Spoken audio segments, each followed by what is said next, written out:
하나님의 사도로 부르심을 받게 되었는지 우리에게 말씀해주는 그런 말씀이 기록되어 있습니다. 우리가 오늘 본 사도행전이라는 이 하나님의 말씀은 예수님께서 성천하시고 이제 예수님의 제자들이 이 땅에서 예수님은 승천하고 계시지 않는 가운데 예수님의 제자들이 어떻게 예수를 믿음으로 말미암아 구원을 얻는다는 예수 복음을 어떻게 이 땅에서 이 세상에서 전하고 있는지에 대해서 기록한 말씀이 사도행전이라고 합니다. 예수님의 제자를 성경에서 우리는 사도라고 하고 그러한 사도들이 어떻게 다녔는지, 복음을 들고 어떻게 다녔는지 전하는 말씀이 바로 사도행전이라는 말씀입니다.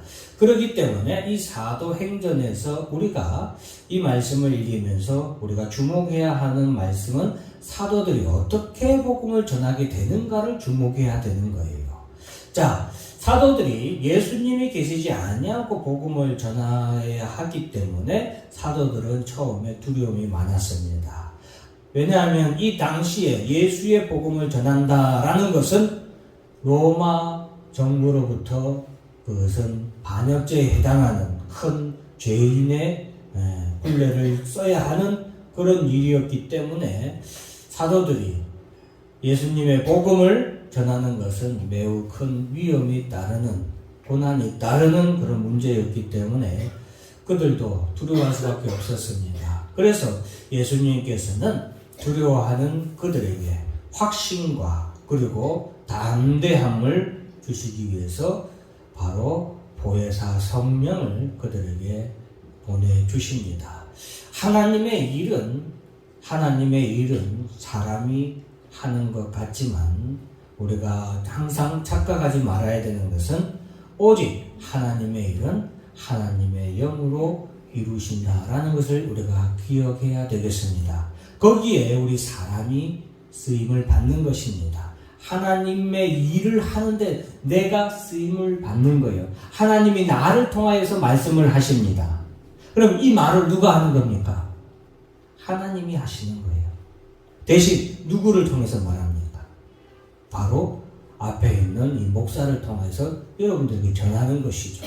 그래서 성령님을 통하여서 하나님께서는 예수 그리스도의 복음을 전하도록 하시는데 처음에 예수님의 제자들은 유대인들에게만, 즉 이스라엘 백성들에게만 복음을 전했습니다.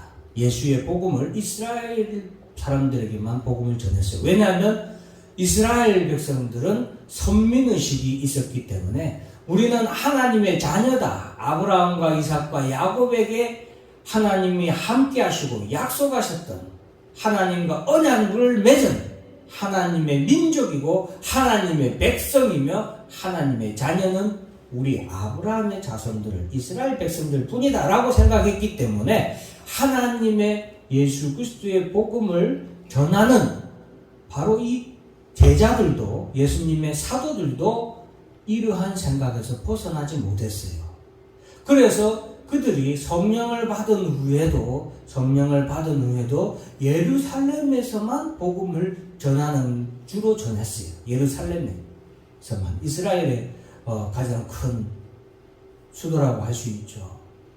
그 예루살렘에서만 복음을 전하게 되었는데 이때 예수님께서는 그러한 사도들을 이제 박해를 통하여서 예루살렘으로부터 벗어나게 합니다. 이 사도들이 예수님께서는 복음을 땅끝까지 전하라고 했잖아요. 땅끝까지 전하라고 예수님께서 분명히 말씀해 주셨는데 사도들은 예루살렘 안에만 있는 거예요. 그러니까 예수님이 어떻게 하셨냐? 로마를 통해서 이 또 다른 유대인들을 통하여서 이 사도들을 핍박하고 박해하도록 한 거예요. 그러니까 예루살렘을 갖다가 이잣듯이 뒤지면서 핍박하고 잡아가고 심지어는 사도들을 죽이기까지 하는 사형에 처하기까지 하는 그렇게 박해가 시작되니까 예루살렘에서 모여서 복음을 전하던 사도들과 제자들이 이제 어떻게 해요? 더 이상 예루살렘에 있을 수가 없게 되죠. 그래서 여기서 흩어지게 됩니다. 그래서 이것은 하나님께서 복음을 전하는 어떤 성령의 역사이신데 바로 예수님의 복음을 땅끝까지 전하기 위해서 예루살렘에만 머물러 있던 제자들을 흩으셔서 사마리아로 또 다른 지역으로 사도들이 흩어지게 됩니다. 자, 그런데 이러한 가운데 지금 사도들을 예수님의 제자들을 박해한다고 그랬잖아요. 잡아서 가두고 죽이는 그런 일이 일어나고 있었는데 여기에 앞장선 사람이 누구냐 하면은 사울이라고 하는 청년입니다. 자, 이 사울은 사도행전 22장 3절 말씀 같이 한번 읽어볼까요? 시작.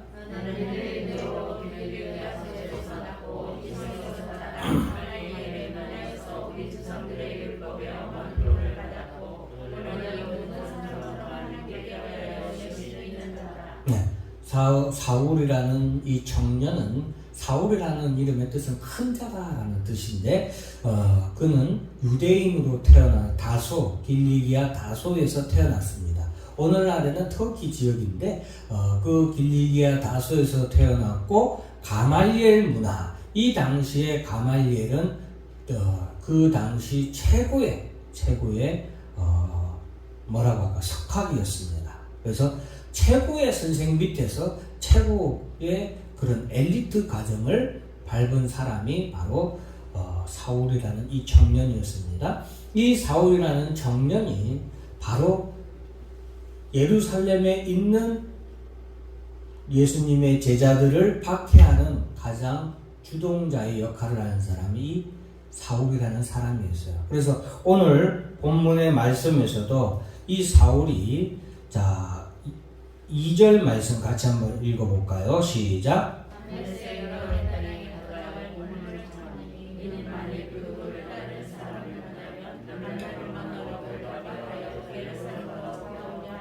네, 이런 거예요.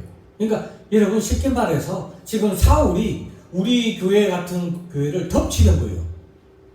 요즘에 경찰도 마음대로 들어가려면 뭐가 필요해요? 영장이 필요하잖아요.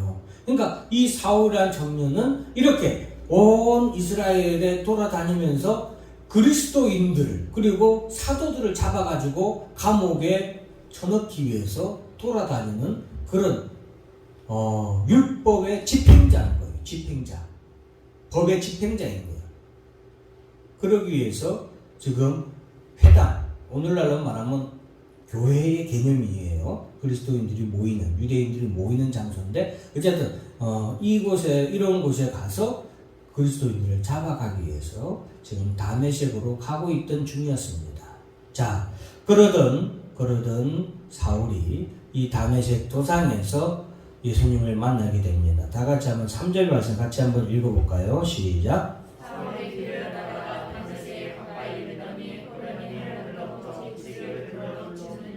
네, 사울이 아주 열심히 예수 믿는 사람들을, 사도들을 그가 가두고, 여러분들이 잘 아시는 스데반 집사님도 죽음을 맞이하게 된 것이 누가 주동했어요? 사울이라는 이 청년이 주동을 한 거예요. 스데반 집사님 돌에 맞아 죽었잖아요. 돌에 맞아 죽도록 주동한 사람이 누구예요? 사울이라는 청년이었어요. 그만큼 아주 열성분자라고 해야 되나? 그런 사람이었는데, 자, 그런 사울이 왜 그가 이렇게 열심을 다해서 하나님을 잘 믿고 어렸을부터 율법, 그러니까 하나님의 말씀을 잘 지킨 이 사람이 왜 이런 열심을 하게 됐는가? 여러분 궁금하죠? 자, 그런 다메섹으로 가던 사울에게 예수님은 나타나셔서 하시는 말씀이 땅에 엎드러져 들음에 소리가 있어 이르되 사울아 사울아 내가 어찌하여 나를 박해하느냐 하시거늘. 사울은 분명히 예수님을 그리고 예수님의 믿는 성도들을 박해했다, 대적했다라는 것을 우리가 분명하게 알 수 있습니다. 사울이 다메섹 도상에서 예수님을 만나게 된 것이죠. 제자, 예수님의 사도라고 이름을 붙인 사람들은 예수님을 만난 사람들만이 만나서 친히 예수님께 제자로 부르심을 받은 사람을 우리가 사도라고 하는데, 바로 예수님이 사도 바울이, 사울이라는 이 청년이 이제 예수님을 만나게 된 것이죠. 자, 그러면서 우리 다 같이 17절 말씀 같이 한번 읽어볼까요? 시작.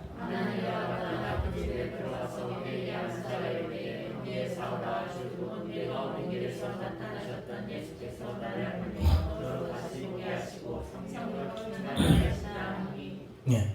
이 사울이라는 이 청년이 다메섹 도상에서 갑자기 예수님이 빛으로 오셨다 이 말이에요. 어떤 형상이 아니라 빛 가운데로 사도 바울을 만난 거예요. 예수님께서 빛이 강하게 나면서 사도 바울이 그 자리에서 엎드렸는데, 예수님을 사도 바울이 만났다고 했는데 형상으로 봤는지 뭐 어떤 모습으로 봤는지 우리는 알 수 없어요. 없지만 이 사도 바울이 그로 인해서 눈이 봉사가 되게 됩니다. 눈이 멀어버려요. 너무 강한 빛을 만나서 그랬는지 어쩌는지도 그것도 알 수 없어요. 자, 어쨌든 눈이 멀게 되는데 다른 사람의 손에 이끌려서 이제 그가 저서로 돌아가게 되는데, 자, 집가라고 하는 곳에서 거리에서 이제 아마 방을 잡고 들어가서 그곳에서 기도를 하고 있었나 봐요. 그러니까 이 지금 사울을 우리가 착각하지 말 것은, 여러분, 사울은 하나님을 믿는 사람이에요, 안 믿는 사람이에요? 믿는 사람이에요. 착각해서는 안 됩니다. 하나님을 믿는데 아주 열심히 믿는 그런 신도인 거예요. 그리스도인이라고는 말할 수 없어요. 왜냐하면 그는 예수를 믿어야 안 믿어요? 안 믿어요. 이 차이예요. 지금 유대인들이, 지금 이스라엘이라는 나라가 있죠. 그 나라의 유대인들이 하나님을 믿어야 안 믿어요? 엄청 열심히 믿죠. 예? 그런데 예수는 믿어야 안 믿어요? 안 믿어요. 그래서 그들은 유대인이라고 하지 그리스도인이라고 해야 하네요? 아니에요. 우리는 유대인이에요? 그리스도인이에요? 우리는 그리스도인이죠. 왜? 믿는 주가 다른 거예요. 그들을 믿는 주는 그리스도예요. 구세주예요. 근데 그 그리스도, 구세주가 예수라는 2000년 전에 이 땅에 오신 예수라는 그분인 것을 믿어요, 안 믿어요? 안 믿는 거예요. 우리는 그리스도를 믿죠. 우리의 하나님의 아들이심을 믿죠. 누가? 예수가 하나님의 아들이시고 그리스도로 이 땅에 오신 것을 우리는 믿는 거예요. 누가? 예수가. 그래서 믿는 주가 다른 거예요. 자, 이 사울이라는 청년은 예수가 그리스도예요, 아니에요? 아닌 거예요. 이걸 잘 알아야 돼요. 하나님을 열심히 믿되 예수는 사기꾼이고 죄인일 뿐이고 십자가라는 역대 가장 무거운 형벌을, 역사상 가장 무거운 그리고 무서운 형벌을 받은 대역 죄인일 뿐이에요. 이해하시겠죠? 그래서 사도 바울은 그렇게 열심히 다녔던 사람이기에 지금 이제 쉽게 말해서 자기가 죄인이라고 생각했던, 사기꾼이라고 생각했던, 이단이라고 생각했던 누구를 만난 거예요? 예수를 만나서 지금 그의 가치관에 혼란이 온 거예요. 그래서 기도하고 있었는데 이때 예수님께서는 아나니아에게 나타나서 그에게 가서 안수하도록 하십니다. 그래서 아나니아가 이 사람이 얼마나 하나님 앞에서 악을 행한 사람인데 어찌하여 그러십니까? 할 때 예수님께서는 내가 그를 택했다. 15절 다 같이 한번 읽어봅니다. 시작.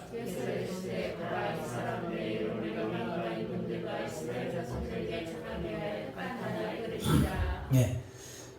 사울이라는 이 청년은 내가 택한 사람이다 라는 거야. 첫째는 택한 사람. 두 번째는 그릇이다. 나의 그릇이다. 어떤 그릇이에요? 이방인과 임금들과 이스라엘 자손에게 전하기 위하여. 아까 사도행전 사도들이 예수 복음을 어떻게 전하는지를 기록한 말씀이라고 했죠. 예수 복음을 전해야 되는데 예수님이 땅끝까지, 전 세계 땅끝까지 복음을 전하라고 말씀하셨는데 예수님의 12제자들은 어디에만 있었어요? 예루살렘만 있고 그 안에서만 복음을 전하려고 했던 거예요. 그러자 예수님이 박해를 통하여서 그들을 흩으셨죠. 그런데 하나님의 그 큰 비밀이 있었고 구원의 계획이 있었는데 그것은 이스라엘 백성들의 구원이 아니라 어디의 구원이에요? 이방인들에 대한 구원의 계획이 있었고 그 큰 구원의 계획 가운데 택한 사람이 누구예요? 사울이라는 이 청년이었습니다.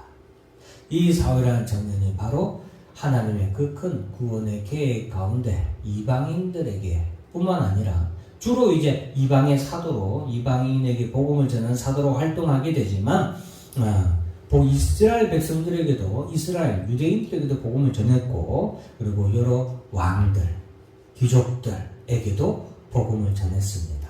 왜냐? 사도 바울이 당대에서 가장 뛰어난 엘리트였기 때문에.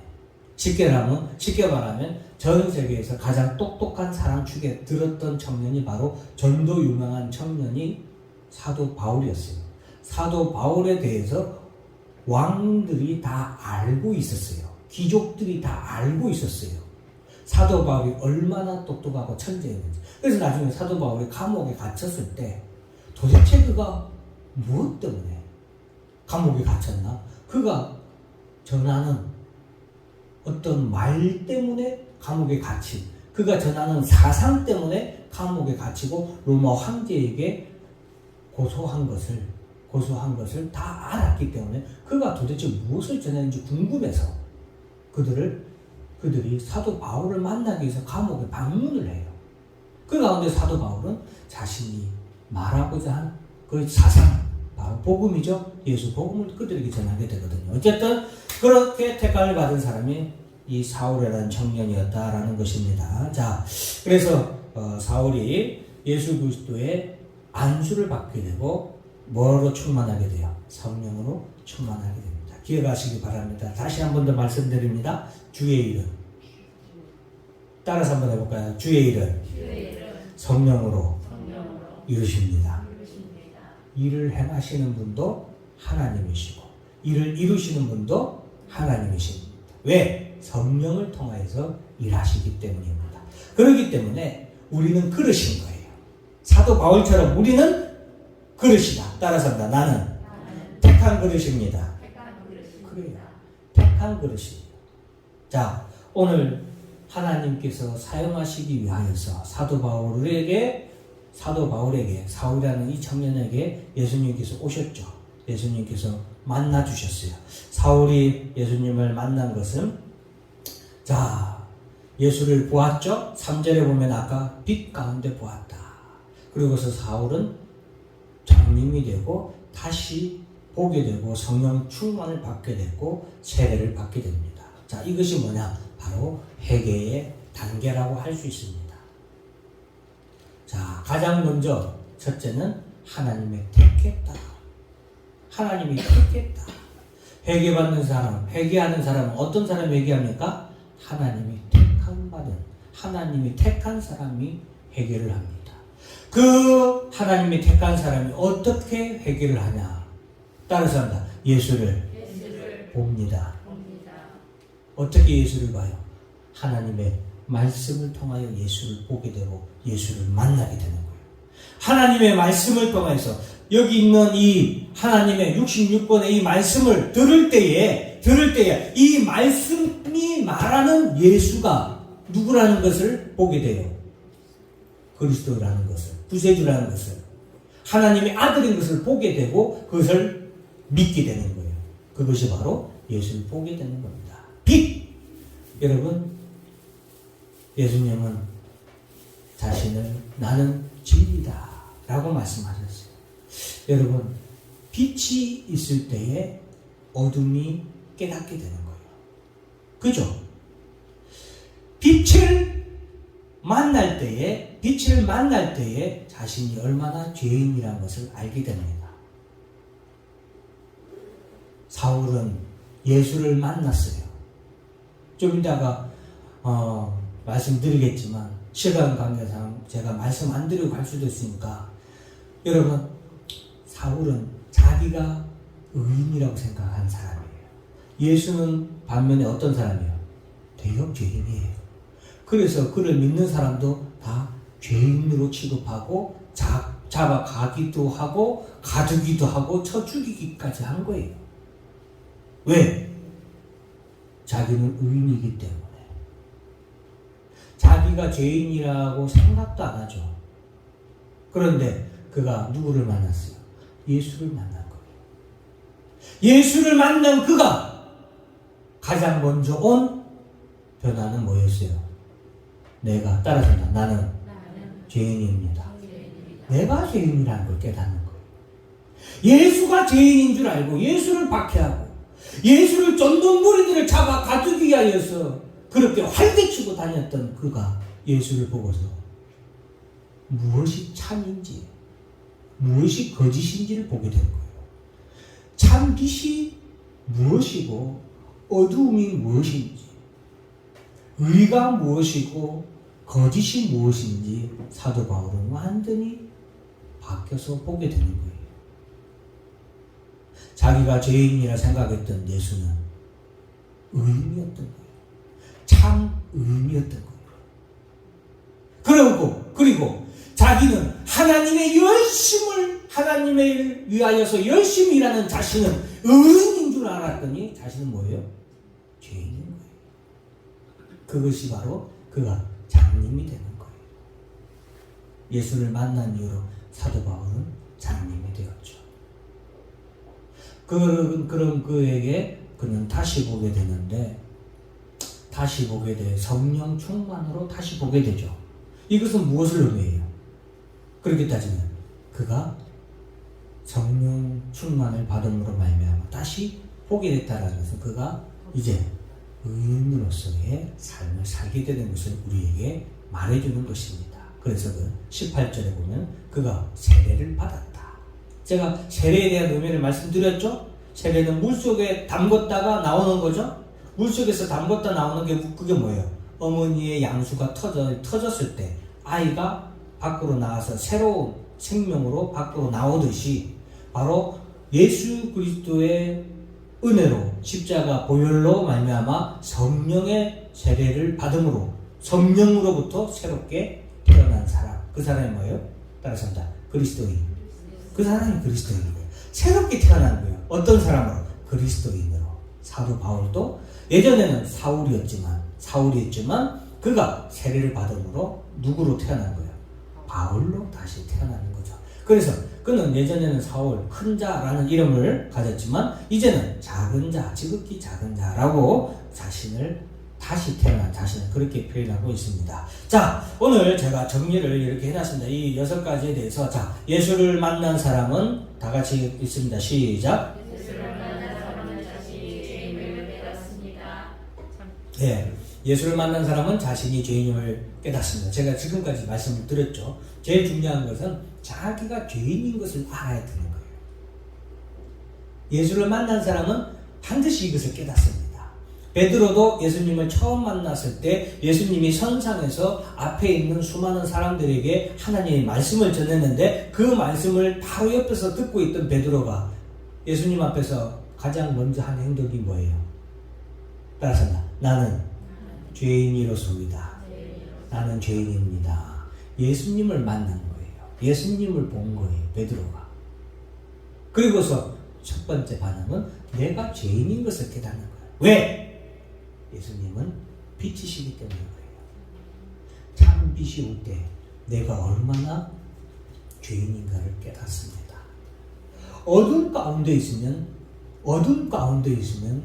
자기가 얼마나 더러운지 죄인인지 알아요? 몰라요? 모릅니다. 얼굴에 시커멓게 이렇게 묻혀 있어요. 시커멓게 묻혀 있으면 어두우면 자기가 얼마나 시커멓고 묻은지 더러운지 알아요? 몰라요?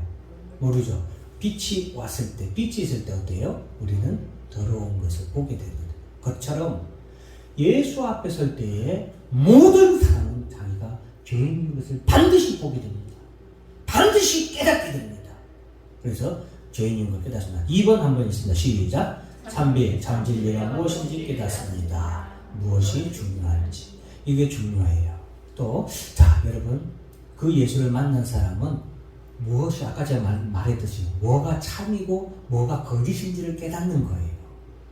그 전까지는 뭐가 거짓인지 참인지 구분을 해요, 못해요?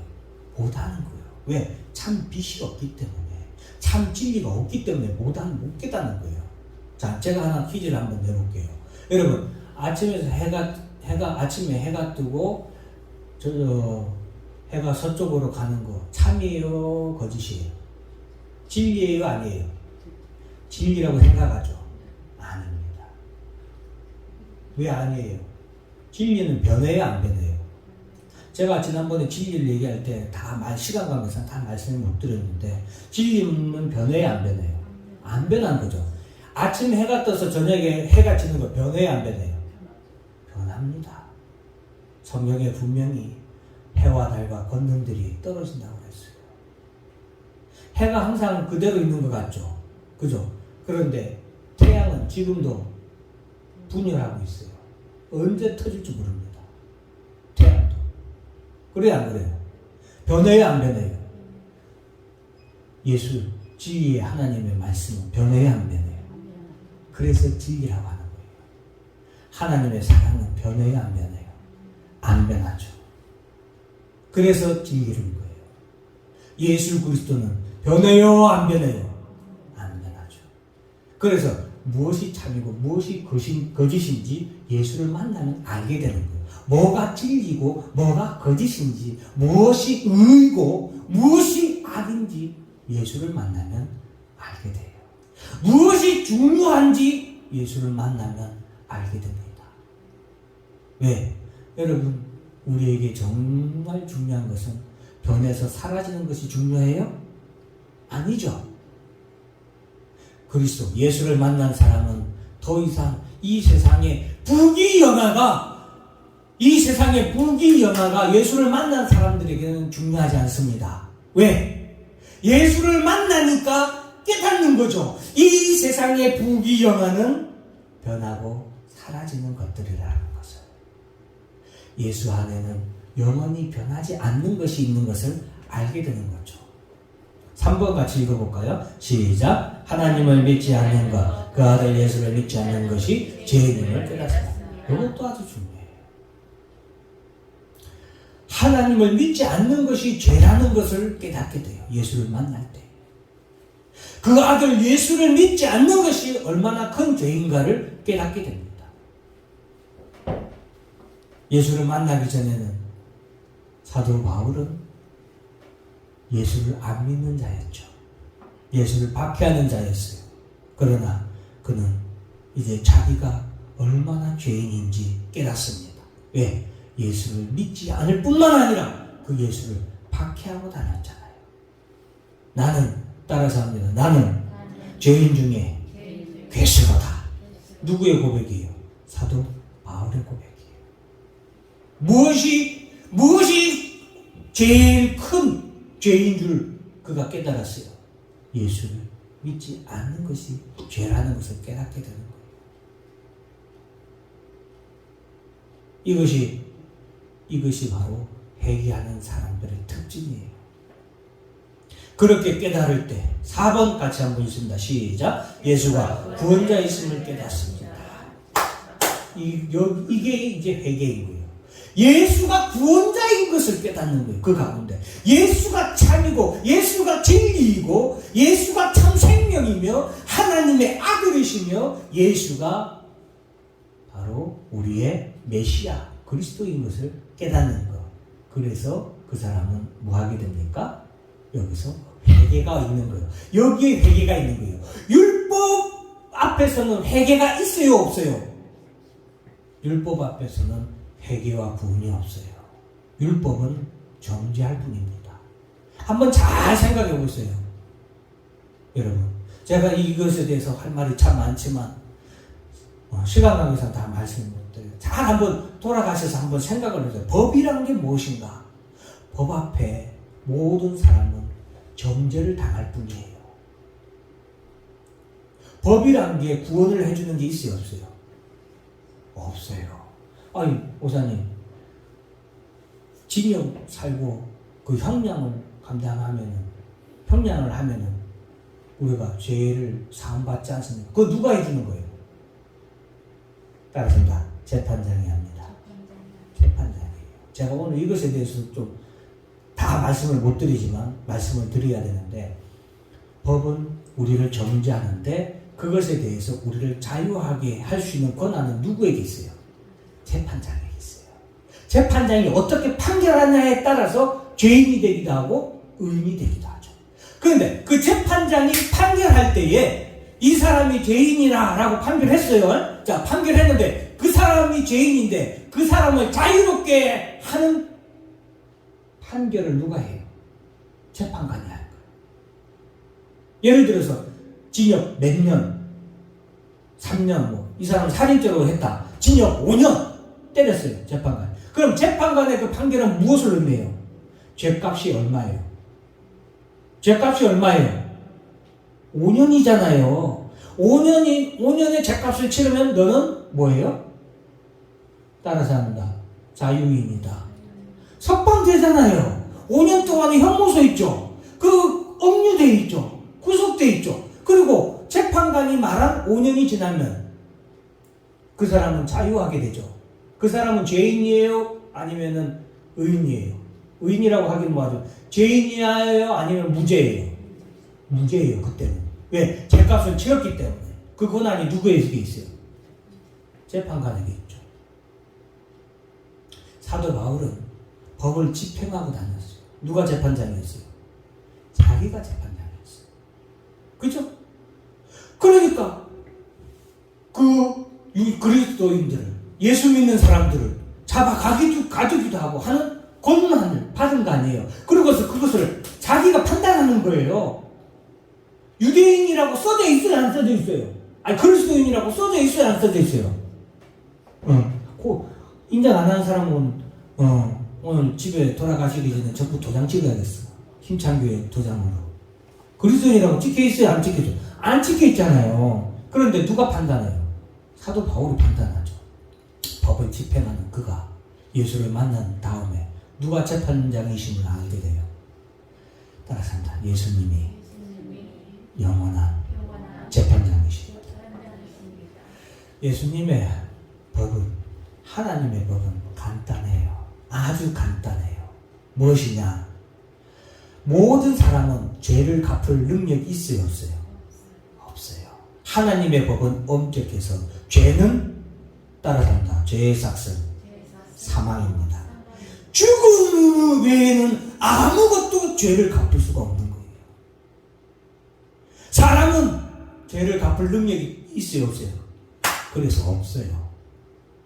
그런데 공의로우신 하나님께서 이제 한 재판관을 새롭게 세우고 새 언약을 주세요.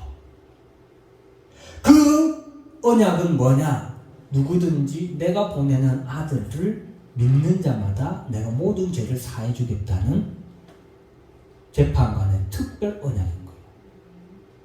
그리고 새로운 재판관, 그 법을 지키느냐 지키지 않았느냐를 판단할 새로운 재판장을 세우셨는데 그가 누구예요? 따라서입니다. 예수 그리스도이십니다. 그 재판관 예수 그리스도인 거예요. 그래서 예수님은 이 땅에 오셔서 새로운 재판관으로 이 땅에 오실 것인데, 예수님이 재판하는 것은 뭐예요? 주는 그리스도 주요 살아계신 하나님의 아들이십니다. 메시아의 그리스도라는 것을, 하나님의 아들이심을 믿느냐 믿지 않느냐, 이것으로 심판을 하시는 거예요. 심판. 그리고 거기에 대해서 예수님은 형량을 때리는 거예요. 죄값을 대신 치르시고 우리에게 의롭다 칭하실 수 있는 분은 예수 그리스도 한 분뿐이다. 그래서 예수가 구원자이심을 깨달아야 합니다. 그렇게 그것이 바로 회개예요. 그래서 예수 앞에 나온 사람은 회개가 있는 거예요. 그 회개는 구원에 이르는 회개예요. 법 앞에서는 회개가 있어요, 없어요? 회개가 없어요. 제가 왜 이렇게 말하느냐면 회개라는 것에 대한 개념을 잘 알아야 돼요. 뉘우침은 있을 수 있어요. 그 뉘우침은 뭐예요? 회개가 아니에요. 회개는 회는 다시 개는 고칠 게예요. 고침이 없어요. 법 앞에서는 고침이 없고 정죄함밖에 없어요. 가룟 유다 보세요. 가룟 유다는 회개했어요? 안 했어요? 안 했죠. 그는 뉘우쳤어요? 안 뉘우쳤어요? 뉘우쳤어요. 자기가 죄인인 걸 알았어요? 몰랐어요? 알았죠. 근데 뉘우쳤어요? 뉘우쳤지만 회개 고쳤어요? 안 고쳤어요? 안 고쳤죠. 그래서 그는 자살을 하는 거예요. 바뀌는 거예요. 새롭게 되는 거예요. 그러는 사람은 다섯 번째 있습니다. 시작. 목표가 바뀝니다. 그리고 여섯 번째도 있습니다. 꿈을 꿉니다. 오늘 말씀이 굉장히 많은 말씀이에요. 그래서 제가 앞에 있는 이걸 보고 그냥 간단하게 얘기했는데도 시간이 많이 지났는데, 자, 예수를 만난 사람은 자신이 죄인임을 깨닫습니다. 자막을 보여드릴 테니까 여러분들이 나중에 집에 가셔서 영상을 통해서 나머지 한번 쭉 보시기 바랍니다. 디모데전서 1장 13절에 보면 나는 비방자고 박해자고 폭행자였다. 디모데전서 1장 15절을 죄인 중에 내가 괴수였다. 예수를 만나기 전에는 자기가 죄인인 걸 깨닫지 못하지만 깨닫게 된다. 참과 진리가 무엇인지 깨닫습니다. 빌립보서 3장 7절 8절 9절을 보면은 그러나 무엇이든지 내게 유익하던 것을 내가 그리스도를 위하여 다 해로 여길 뿐더러 또한 모든 것을 해로 여김은 내 주 그리스도 예수를 아는 지식이 가장 고상하기 때문이라. 내가 그를 위하여 모든 것을 잃어버리고 배설물로 여김은 그리스도를 얻고 그 안에서 발견되려 하느니. 이제 중요한 것에 대한 가치관이 바뀌는 거예요. 참과 진리에 대한, 의에 대한 가치관이 바뀌는 거죠. 예수를 만날 때에 무엇이 중요한가, 그것이 바뀌는 거예요. 자, 하나님의 보내신 아들 그리스도 예수를 믿지 않는 것이 죄임을 알게 됩니다.